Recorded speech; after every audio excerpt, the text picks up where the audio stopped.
চট্টগ্রামের রাউজানের পশ্চিম গুজরা এলাকায় জ্বালাকুমারী তরুণ সংঘের আয়োজনে শ্রী শ্রী মা মগধরী শ্রী মন্দিরের বার্ষিক উৎসব ও পূজা অনুষ্ঠিত হয়েছে।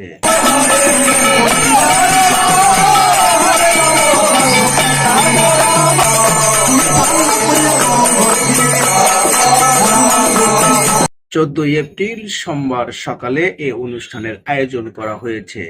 এ সময় অনুষ্ঠানে উপস্থিত ছিলেন রাজু কান্তি দে, জুয়েল দে, উত্তম মল্লিক, নতু কান্তি দে, কাজল দে, রাজু মহাজন, শয়ন দে, জয় মল্লিক, জয়ন্ত মল্লিক, বিশ্বজিৎ দাস, মিঠুন বিশ্বাস, মুন্না দে, শ্যামল শীল, রুবেল শীল, ইমন দাস সহ স্থানীয় গণ্যমান্য ব্যক্তিরা। এ ব্যাপারে উৎসব কমিটির সদস্যদের কাছে জানতে চাইলে খবর দুইটি ঘরকে বলেন, প্রতি বছরের ন্যায় আমরা এবছরও উদযাপন করতেছি। এটা 100 বছর আগের মন্দির।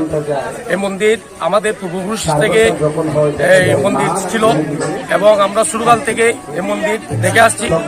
কারণ এই মন্দির যদি আমরা সনাতন সমাজের যারা বিত্তবান যারা আছে ওরাও যদি আমাদের সাথে যদি এগিয়ে আসে এই মন্দির আরো সামনের দিকে এগিয়ে যাবে এবং আগামী বছর যাতে আরো বড় অনুষ্ঠান করতে পারি, এটা আমাদের সনাতন সমাজের যারা বিত্তবান আছে তাদেরকে আমাদের যে তরুণ সংঘের পক্ষ থেকে অনুরোধ করবো যাতে আগামী বছর যাতে আমরা সুন্দরভাবে এই অনুষ্ঠানটা 2 দিন ব্যাপী করতে পারি।